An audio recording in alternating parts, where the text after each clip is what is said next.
Welcome to the meal prep session tonight. I hope you all had a wonderful weekend. We had a very busy weekend and I'm exhausted. So kind of trying to set myself up for this week. I want to get in a lot of protein to help balance my blood sugars and help give me a little bit more energy this week. I personally want to try to prevent some like lows on blood sugars or big spikes and then lows. So I'm concentrating on adding in protein or having easily accessible protein so I could add it to meals and balance things out. And then, of course, a lot of fiber too.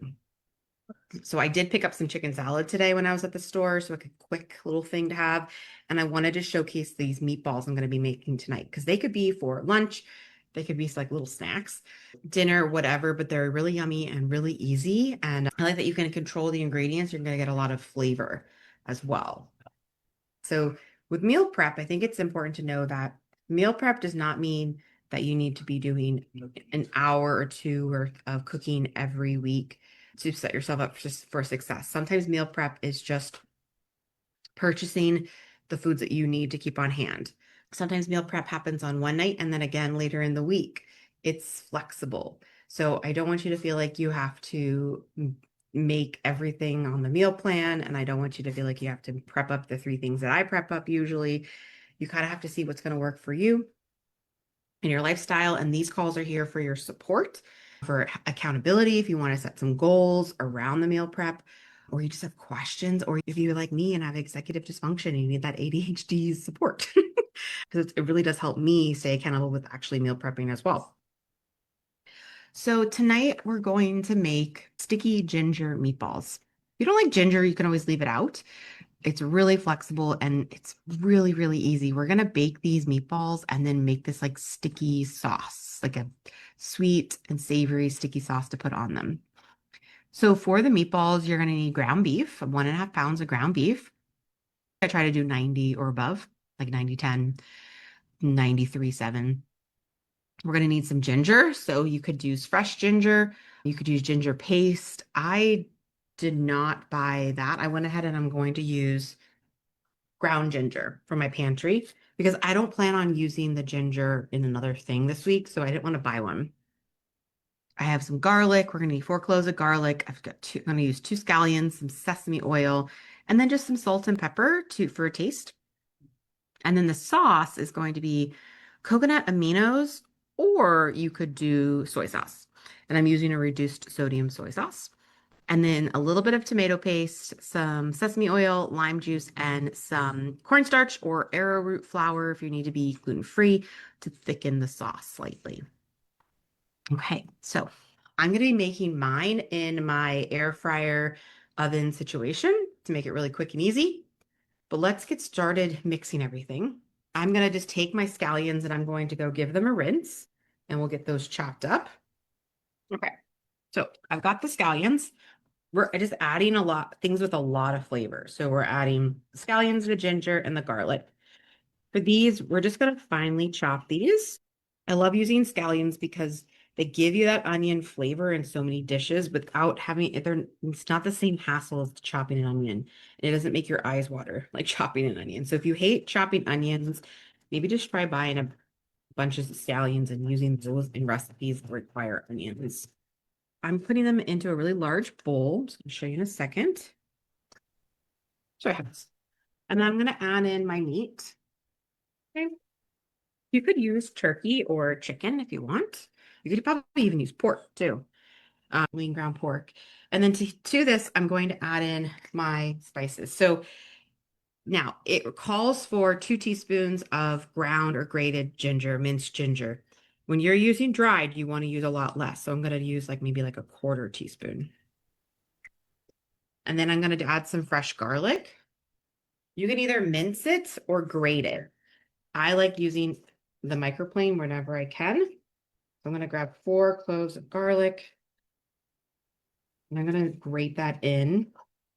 So something like this, especially if you are taking a GLP-1 medication, something like this could be a nice little snack to have throughout the morning. Like you could have maybe 1 or 2 of these. I know it sounds weird, but like a little meatball or a little high protein snack can really help you reach those protein goals if you're struggling with that. You could also double this batch and freeze them. So you could always freeze them before you cook them, or you could cook them and then freeze them.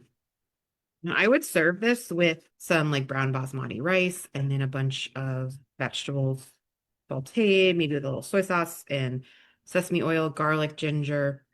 So I've got the garlic, the ginger, the scallions. We're going to add some more flavor by adding in like a teaspoon of sesame oil. Then we're just going to add in some salt and pepper to taste. We still want to make sure we're seasoning the meat. We are going to be putting a glaze on top of these, but we want to make sure the inside is well seasoned. I grabbed a sheet pan with some parchment paper. I'm reusing the one I used for my dinner, so I don't have to get another one. And what I'm going to do is I'm just going to mix with my hands and form into meatballs. Place it on a parchment lined baking sheet, and we're just going to bake for 15-20 minutes. While it's baking, once we get it in the oven, we're going to start making that sauce. You could use a spoon. I just like mixing with my hands to make sure that it's all incorporated and there's no like pockets of meat that doesn't have like the seasoning or in there or the scallions. When it comes to the salt in the recipe, it does indicate 1 teaspoon of salt is good for about 2 pounds of meat. And if you want a lower sodium version, you just want to use less. Then you can make the meatballs any size. I think that that's a good size. So I'm just going to roll them. It smells really good because that's sesame oil. And I think baking the meatballs is great because it hands off and it just makes it so much easier. So the prep time is really minimal. You're just grating garlic and chopping up a scallion. So this is a great meal prep protein. You know, I'm like curious, like this would even be good as a meatloaf if you kept the shape and then put that sticky glaze on top. That would actually be even easier. Just take longer to cook. So it's kind of like, do you have the time to cook or do you want to take the time to shape the meatballs? And I also wanted to let you guys know that the lesson 3 is live inside the membership, and I did fix the tech issue. I uploaded all the lessons and everything was like out of order. So I had to figure out what went wrong, but that's all finished. So now it's in order. And yeah, so there's the cooking videos for this lesson as well as the nutrition lesson as well. Okay, so I'm going to wash my hands and we are going to throw these into the air fryer oven situation for like 15-20 minutes while we make the sauce. Okay, so I'm baking at, check the temp on the oven, 400. Oops. Okay, so that is done. So let's make the sauce. It's very, very simple. I have my little hot plate next to me, and you're going to need like a small saucepan. So in the saucepan, we're going to just add the ingredients and bring it to a simmer. So I've got a whisk. We're going to need, and we have a lime. We're going to need some tomato paste, sesame oil, and soy sauce, and a little bit of cornstarch. I'm going to go ahead and juice this lime first. This lime is a little hard. So what I'm going to do is I'm going to roll it on the board.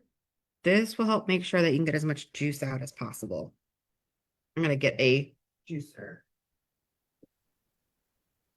Okay, to that, we're going to add the coconut aminos. So about a half a cup, which is like what I have left. I'm using the soy sauce, the reduced sodium soy sauce, or you can use coconut aminos. Then we're going to add a teaspoon of sesame oil. And I use toasted sesame oil for really great flavor. Then we're going to add in 2 teaspoons of tomato paste. What we're going to do is we're going to put this on the burner and put a simmer. I'm just going to use my whisk and I want to whisk everything together. I want to get the tomato paste to dissolve. And then once it comes to a simmer, I'm going to add in my cornstarch. Or you could use the arrowroot if you need it to be gluten-free. But I'm just going to do this. I put my oil over here. I got my tomato paste. I'm just going to make room. Next, we're going to be making my Snickerdoodle baked oats, like blender oats. Love this recipe because we're going to just add everything to the blender and blend and then pour into a container and bake. So breakfast will be done. You're gonna need a blender, or you could really build it in like a bowl. And if you have an immersion blender, you could use that. This one is vegan. So instead of using eggs, it uses some chia seeds and water.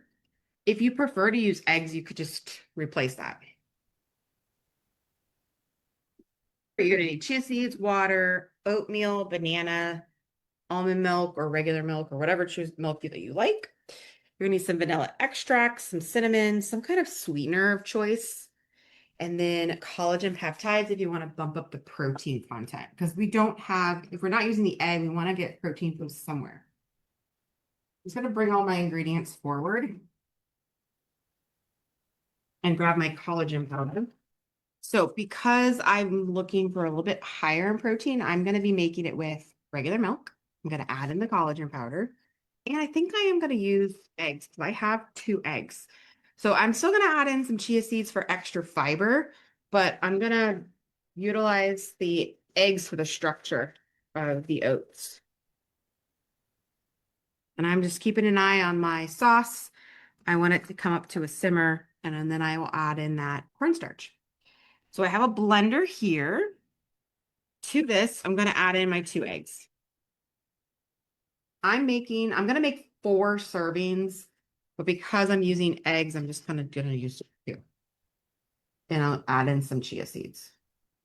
The other blender oat recipes that are in the meal planner do utilize eggs.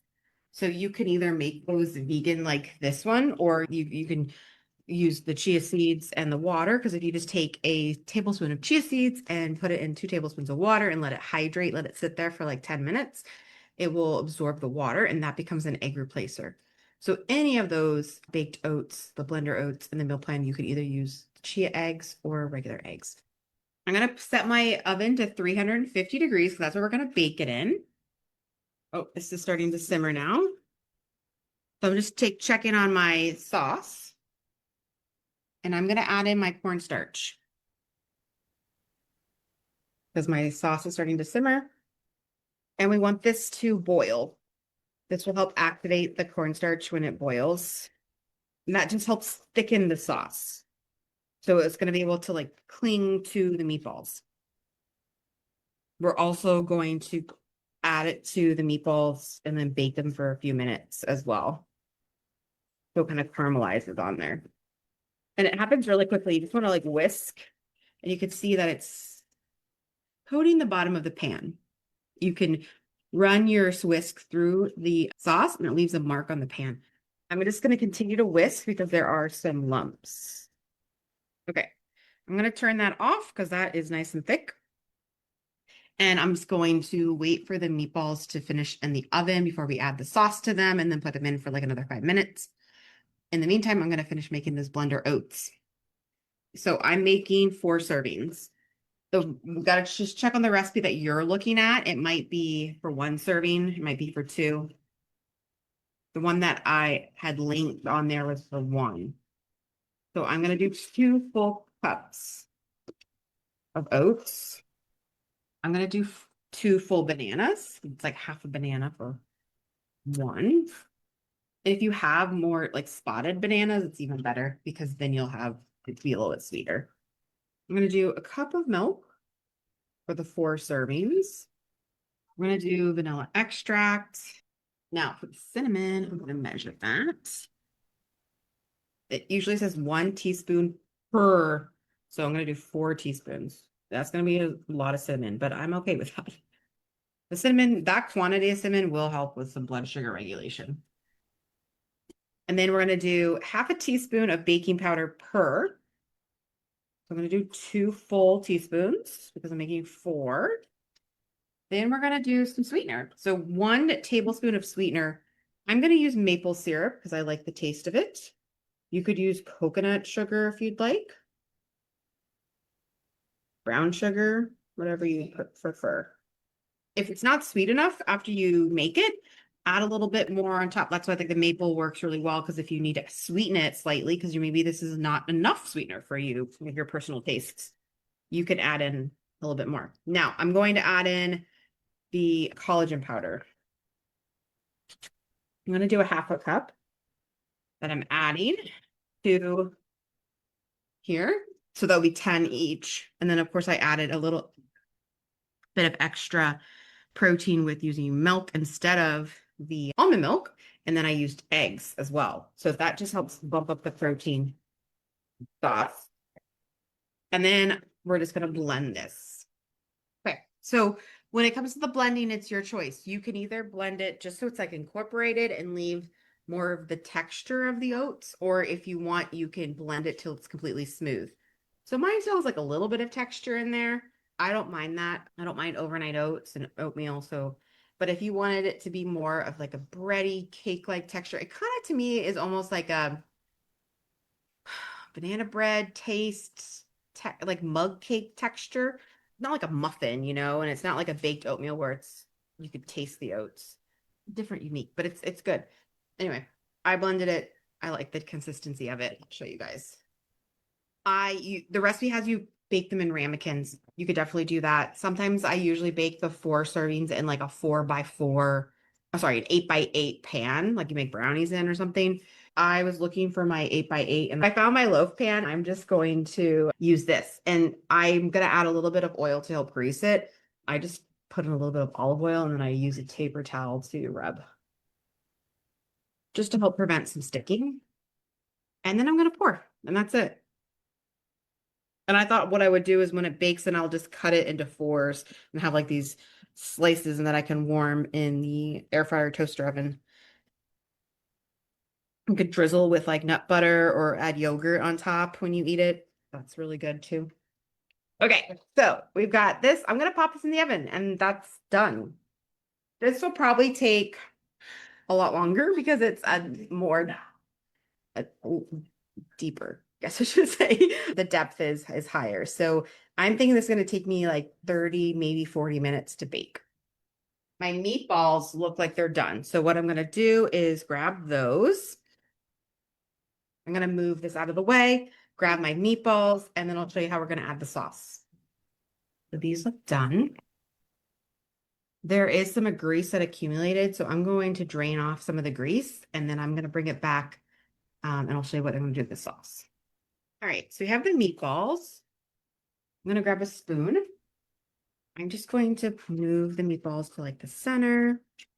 You can not do this part where you kind of cook the sauce onto the meatballs, but I kind of like to make sure that they kind of caramelize on there. So I'm going to use some of my sauce and I'm just drizzling it over the meatballs.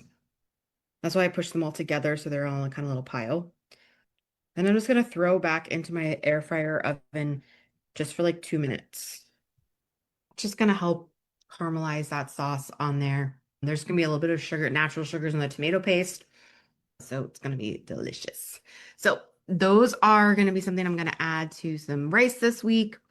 Probably some broccoli and carrots. I like stir frying that with some garlic and ginger and sesame oil and soy sauce. Super easy. And I just wanted to showcase that because I feel like sometimes meatballs could feel like a lot of work or like an intimidating, but this is a really yummy recipe that is a crowd pleaser. It also works really well for like parties as well. And then we have the oats in the oven.